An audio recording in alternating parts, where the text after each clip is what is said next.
All right, today we're diving into a really powerful piece of writing, a manuscript written late in an author's life. And it's this incredibly raw, honest look at what happens after a tragedy. It's a journey, really.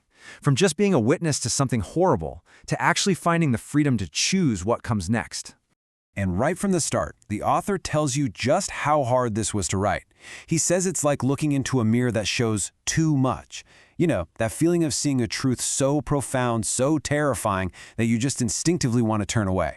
So, at its core, what are we really talking about here? Well, it all boils down to one of the toughest questions there is. After you've seen the worst things imaginable, after the unthinkable has already happened, what do you do then? Where do you go from there? Okay, so let's get into the first big idea.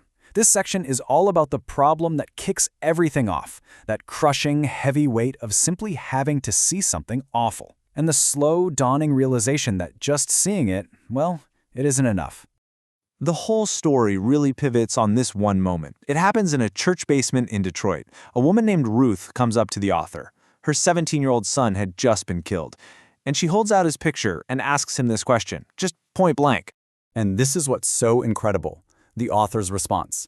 He doesn't offer some comforting lie or a religious platitude. He just gives her the simple, unbearable truth.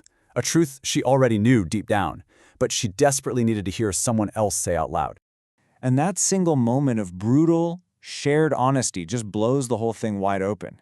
It leads to the question that fuels this entire manuscript. If just bearing witness to something so senseless isn't enough to fix anything, or even to heal, then what is? What is the next step?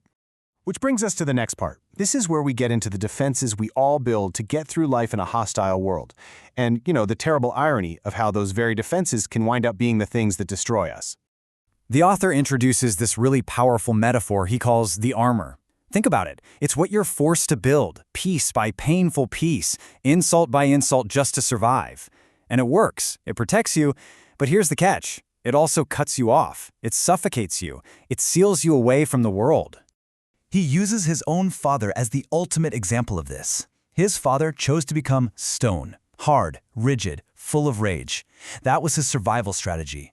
But that hardness came at a terrible price. And it's a path the author knows he has to avoid. So he starts searching for a different way, a way to be like water. And you see the devastating personal cost of this armor right here. The author admits that he wrecked his relationship with a man he loved, Lucian. Why? Because he felt too seen, too loved. His armor just couldn't handle that level of vulnerability, so he pushed him away. And the consequence of that fear, of that self-protection, is just laid bare with this absolutely gut-wrenching line. Years later, he learned that Lucian had died by suicide. So this is the painful bottom line, the terrible realization he comes to. The tool he built to survive ended up becoming a weapon. The very shield that protected him turned into a cage that made it impossible for him to love or be loved. But, and this is so important, the manuscript doesn't end there in despair. This next section is the big turning point. It's the pivot from being defined by what happens to you to taking control and defining what you're going to do about it. Remember Ruth, the grieving mother? We circle back to her. Years have passed, and she tells him how she changed. She realized asking why was a dead end, so she started asking a totally different question, one that gave her back her power. What am I going to do now? And her incredible insight can basically be broken down into this four-step process. First, you have to look the horror right in the eye. Don't flinch. Second, you name it for what it is. Third, you refuse any easy answers that try to make sense of it. And then, number 4, the most important step, you choose how you're going to respond. This same idea comes up in a powerful warning from the author's own brother, David. He basically says, look, if you let your anger be the only thing you are, then the people who hurt you have won. They didn't just hurt you, they stole your very ability to feel joy. So if the answer is choice, what does that choice actually look like day to day? This next part moves away from the theory and gets into the practice. It shows that this kind of transformation isn't just an idea, it's something you have to do, deliberately, every single day.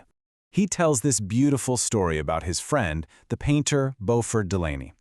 Beauford suffered tremendously in his life, but he made a conscious choice. He refused to let his art be defined by his suffering. Instead, when faced with all that darkness, he chose to paint light. He chose to paint joy. And the point here is that this isn't some grand gesture only for famous artists. It's universal. You can see it in Beauford painting light, sure, but you can also see it in the author's own mother singing hymns while she worked in the kitchen, or in a young woman he met who finds her own freedom just by dancing alone in her apartment. It's about these small, deliberate acts of life. And all of this brings us to the very end of the manuscript. It closes with one last, powerful memory from his childhood that just beautifully weaves all these themes: joy, fear, stone, water, all of it together. He takes us back to this scene. It's a scorching hot summer day in Harlem. Someone's cracked open a fire hydrant, and suddenly there's this river of cold water gushing down the street. It's this moment of pure relief and fun for all the kids. And he remembers the feeling, this absolute, pure, unthinking joy. Just dancing in the water, laughing, feeling totally and completely alive. And then, his father's shadow falls over him, and with it comes this wave of anger and disapproval. And in that moment, the whole conflict becomes crystal clear. His father wasn't just being cruel for the sake of it. He was trying to hammer his son into stone to make him hard enough to survive a brutal world. But what he was really teaching him was a much more terrible lesson, that joy itself is a dangerous thing. And so, this is where the manuscript leaves us. It acknowledges the truth. The world, with all of its cruelty, will demand that you become stone. It'll try to make you hard and rigid and impenetrable just to get by. But then it asks the most essential question of all. Faced with that demand, how will you find a way to choose to be water? How will you choose to flow, to live, to hold on to your joy?